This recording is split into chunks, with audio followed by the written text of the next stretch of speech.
Melayu telah lama berhijrah ke bandar dan kawasan Melayu juga telah banyak dibandarkan. Lebih ramai Melayu tinggal di bandar waktu ini daripada di luar bandar. Malangnya kita terus berhadapan dengan kesukaran untuk menang di kawasan bandar. Meskipun pengundi Melayu adalah sangat ramai, fenomena ini tidak boleh dibiarkan berlarutan. Oleh itu, bukan parti jaguh kampung. UMNO bukan parti jaguh kampung. Hakikatnya ia memodernkan Malaysia. Jadi mengapa kita gagal memikat nurani Melayu yang kita sendiri modernkan? Ketiga, menuju PRU akan datang, UMNO memerlukan visi yang konkret untuk Malaysia. Bukan sekadar manifesto. Mari kita rumuskan satu visi yang benar-benar segar dan baru. Penyertaan aspirasi yang menjangkau imajinasi pengundi Melayu dan bukan Melayu. Suatu tawaran yang tidak boleh ditolak oleh sesiapa pun. Satu aspirasi yang menjadi landasan kepada semua. Sesuatu yang saya gelar agenda bersama untuk masa depan bersama. Ataupun dengan izin, a common agenda for common future. Visi sebegini harus mengungkap dan menzahirkan cita-cita kita untuk Malaysia yang lebih baik. Agar melaluinya kita dapat mendorong kepercayaan rakyat Malaysia bagi memberi peluang untuk kita kembali memerintah. Kita jelaskan di dalamnya bagaimana kita akan memulihkan ekonomi, menguatkan kebolehsaingan negara, bagaimana reformasi politik dan institusi akan kita lakukan, bagaimana mengurangkan segala bentuk kesenjangan ekonomi dan sosial, merangsang kembali keterlihatan Malaysia di pesada antarabangsa, membangun sistem federalisme yang baru, menangani perubahan cuaca dan kelestarian masa depan, memajukan bangsa dengan syiar Islam. Ringkasnya, ia tidak akan terhad kepada aspek ekonomi, politik dan reformasi institusi sahaja, tetapi terangkum di dalamnya pendirian menolak kebejatan, pengutamaan nilai serta mengangkat kebijaksanaan sebagai pingat hidup paling berharga. Semua ini mesti menjadi taruhan segar dan inovatif dari UMNO bagi tanah air yang majmuk dan sederhana. Bukan hanya tentang ribit sana, ribit sini, bantuan sana, bantuan sini. Apatah lagi menjadikan manifesto kita seperti hanya suatu pengumuman bajet layaknya. Kenapa visi seumpama ini penting? Kerana rakyat Malaysia bukan lagi pengundi dekat 80-an dan 90-an. Citra dan cita rasa mereka telah berubah. Bukan sekadar hanya pembangunan, tetapi kelestarian kehidupan bermutu, kebebasan asasi dan kerajaan yang berintegriti yang mereka lihatkan. Tanpa naratif luar biasa, kita tak mungkin dapat mereka terpukau dengan kita. Apatah lagi membuang masa dengan mendabik dada tentang pencapaian lepas. Itu semua dah jadi sejarah. Biarlah ia menjadi perkara lepas. Rakyat mahu rencana masa depan yang lebih padu, realistik dan menarik perhatian. Keempat, kita harus memutuskan secara strategik. Ini penting. Siapa yang nak kita ajak berpakat dan formula perkongsian kuasa yang bagaimana harus kita tawarkan. Saudara sekalian, UMNO mesti tahu dengan siapa harus kita berpakat. Realitinya, kesepakatan komponen Parti BN waktu ini adalah pada tahap yang sangat baik. Tetapi mencari rakan untuk membentuk kerajaan yang kuat selepas pilihan raya adalah strategik kepada kestabilan kerajaan. Bukan saja kuat, tetapi inklusif, terutamanya melalui menjalinkan kerjasama erat dengan pelbagai parti termasuk daripada Sabah dan Sarawak. Namun siapa yang nak mau kita ajak berpakat? Siapa pula yang nak kita tolak sekeras-kerasnya? Dan apa pula yang menjadi pertimbangan utama kita dalam memutuskan siapa lawan dan siapa kawan?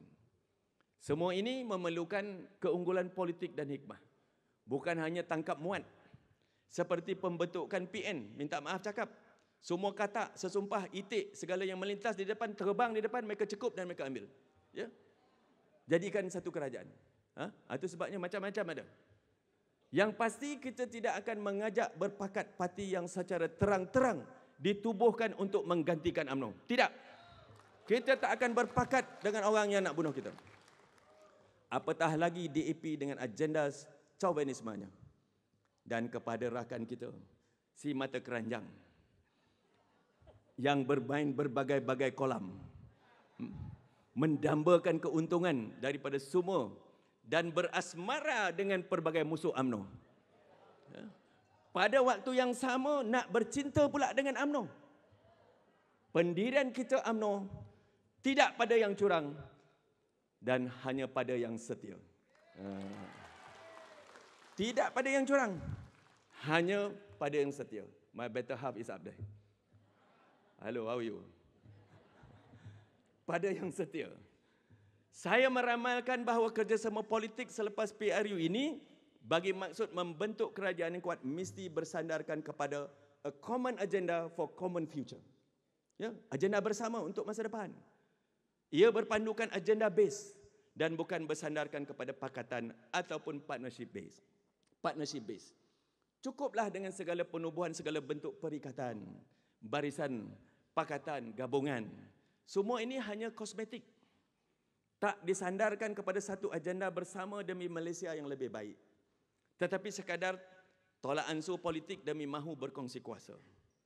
UMNO mesti mempelopori kerjasama mentadbir negara melalui perjanjian bersama ataupun coalition agreement yang berasaskan agenda bersama demi masa depan bersama.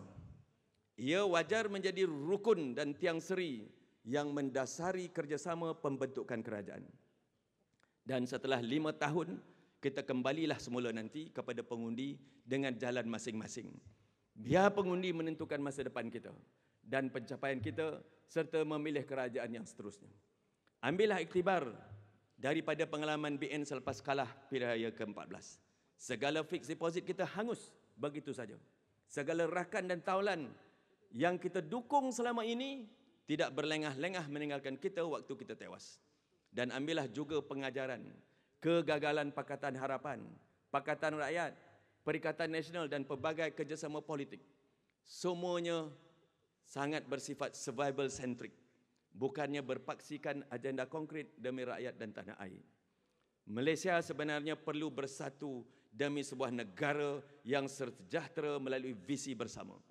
Kita mahu mengurus negara, bukan untuk membuat pelbagai pakatan demi pakatan yang tidak berkesudahan. Saudara-saudari yang saya hormati sekalian, memenangi pilihan raya dan menguasai kerajaan bermakna merancang agar PRU diadakan dalam masa dan waktu yang tepat. Masa dan waktu yang tepat. Ya?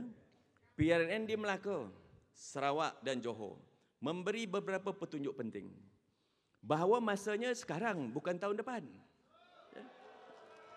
Masa dia sekarang. Ya?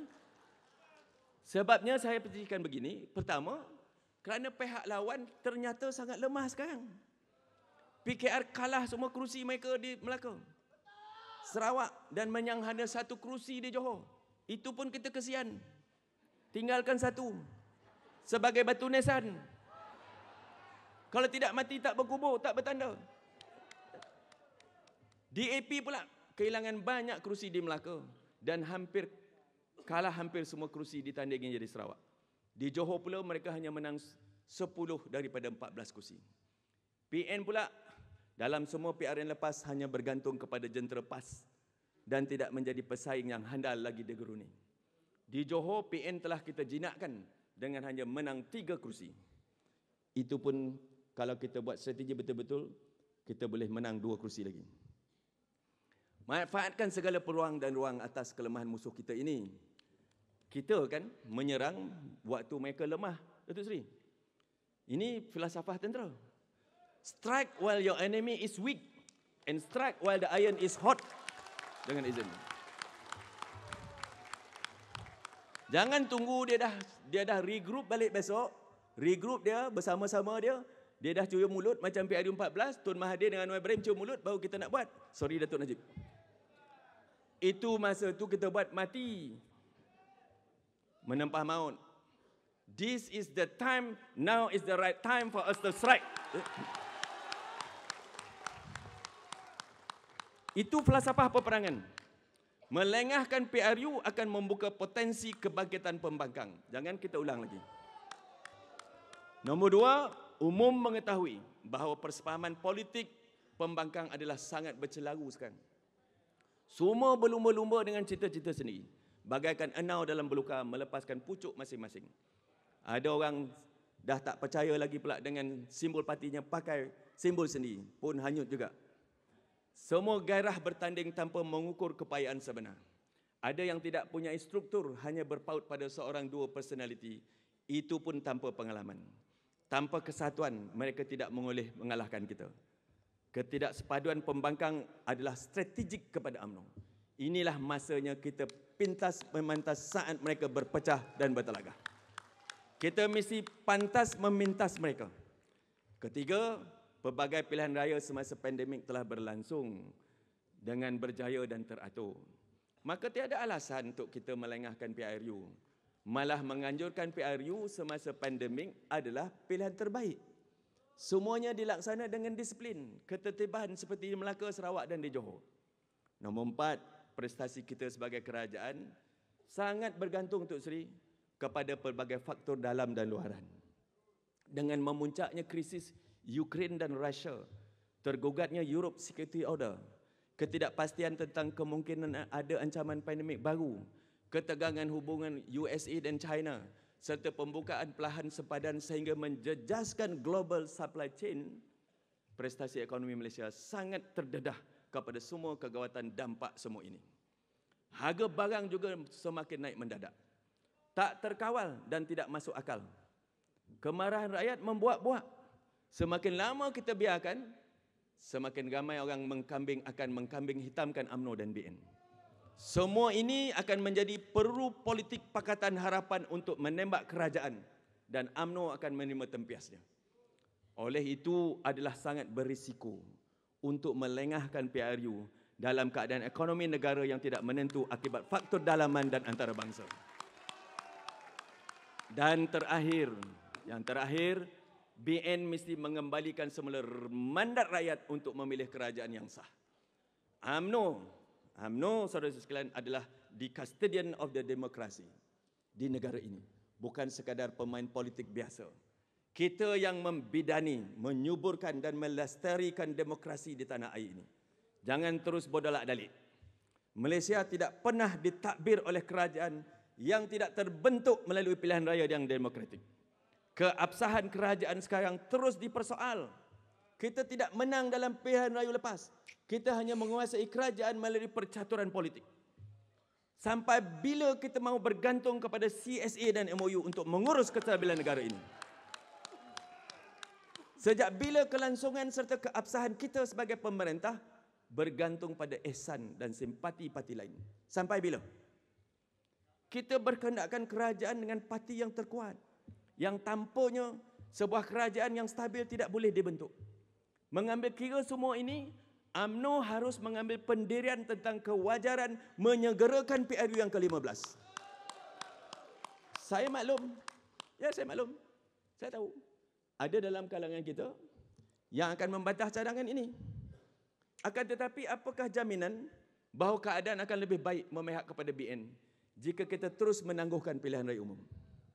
Adakah alasan menolak PRU sekarang berdasarkan satu penilaian risiko ataupun risk analysis yang teliti dan mendalam, atau sekadar mengikut kata hati dan bisikan emosi? Apakah dengan menangguhkan PRU, BN akan berada dalam keadaan yang lebih selesa untuk menang? Jika demikian, apakah rumusnya untuk perkara sedemikian berlaku? Momentum apa lagi yang kita nak tunggu untuk menghadapi pilihan raya apabila the feel good feeling terhadap kerajaan waktu ini beransur-beransur pudar? Apakah jaminan bahawa CSA dan MOU kita meterai sekarang ini akan terus bertahan dalam keadaan politik yang sangat dinamik ini? Saya pulangkanlah kepada tuan-tuan dan puan-puan sekalian, balik fikirlah masing-masing. Ya, fikir elok-elok. Saudara-saudari para perwakilan yang saya hormati sekalian, saya ingin mengakhiri ucapan saya pada malam ini mengingatkan diri saya dan semua perwakilan bahawa kemenangan manis di Melaka dan Johor bukan satu kemegahan. Bukan untuk kita lupa akan daratan dan mendabik dada bangga. Walaupun ia adalah tanda jelas dan terang bahawa UMNO telah mula pulih dan bangkit, tetapi perjalanan kita masih jauh, masih berliku. Pada saya, kemenangan di Melaka dan Johor adalah peluang kedua untuk UMNO yang diberikan oleh orang Melayu kepada kita. Jadi janganlah kita sia-siakan kepercayaan ini. Kita mesti kembali Bukan saja menguasai Melaka dan Johor, tetapi seluruh negara. Tetapi yang penting ialah membela bangsa dan memajukannya. Lalu kita semua mesti bekerja keras. Bekerja keras itu wajib. Kalau kita tak boleh mengharapkan keajaiban dalam membina sebuah cita-cita dan harapan. Menjadi parti terkuat, memenangi pilihan raya, membentuk kerajaan yang stabil dan memimpin Malaysia dengan berprestasi adalah aspirasi baru untuk bangsa kita, yang mesti diikhtiarkan dengan semangat, dengan keringat, dengan kudrat, dengan muafakat. Ingatlah, ikrar tanpa ikhtiar itu bohong. Ikhtiar tanpa sabar itu kosong. Ikhtiar tapi sabar. Ya.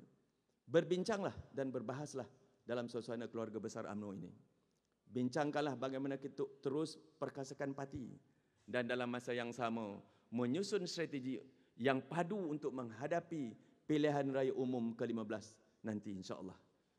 Dengan lapas bismillahirrahmanirrahim, saya meresmikan Perhimpunan Agung Wanita Pemuda dan Puteri Malaysia. Wabillahi taufik. Assalamualaikum warahmatullahi wabarakatuh. Takbir! Takbir! Takbir!